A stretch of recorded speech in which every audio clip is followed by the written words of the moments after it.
বাপের বাড়ি যে মেয়েটা কোনোদিন ভাত খুলিয়ে খায়নি সেই মেয়েটা আজকে শ্বশুর বাড়ি এসে চুলো বানাইস।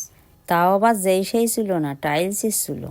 চুলোটা আমার অনেকদিন হয়ে ভেঙে চুরি গে। চুলোটার বয়স অবশ্য কম হয়নি। চুলোটার সাজুগুজু করানোর জন্য 3টি উপকরণই যথেষ্ট: মাটি, গোবর আর সিমেন্ট। ব্যাস, আর কিছু লাগবে। আমার চুলো ঠিক করানোর জন্য সাহায্যকারী হিসেবে আমার এই কালো মানিকটা আছে আমার সাথে। দেখা যাক কতদূর সাহায্য করতে পারে। এদিকে চুলোয় রাঁধতে পারবো না বলে গ্যাসেই ফটাফট রাঁধতে নিচ্ছি।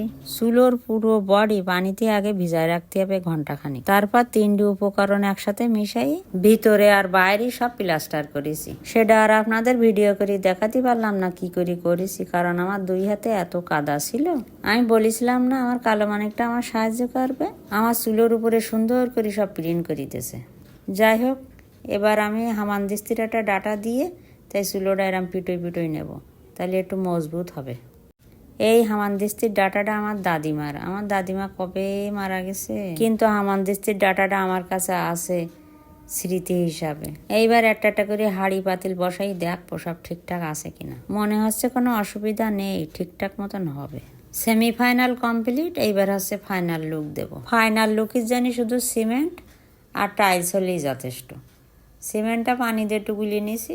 অনেকেই হয়তো বলতে পারে যে সিমেন্টের মধ্যে একটু বালি দিলি টাইলসটা একটু মজবুত হতো, কিন্তু বালি নেই, তা কি করবো। অনেকদিন ধরে আমার ওনারে বলতেছি যে আমার চুলোটা ভেঙে চুরি গেছে, তুমি একটা চুলো বানাই দাও। তা দেয়ও না, কোনো কথাও বলে না। তাই নিজে সবকিছু জোগাড় যন্ত্র করলাম। আর ঘরে পুরোনো একখান টাইলস ছিল, সেটা ভেঙে চুরি ছোট করে নিয়েছি, নিয়ে সব চুলোর উপর বসাই দিছি। কিরাম হয়েছে বুড়া, একটু বলবেন দিন।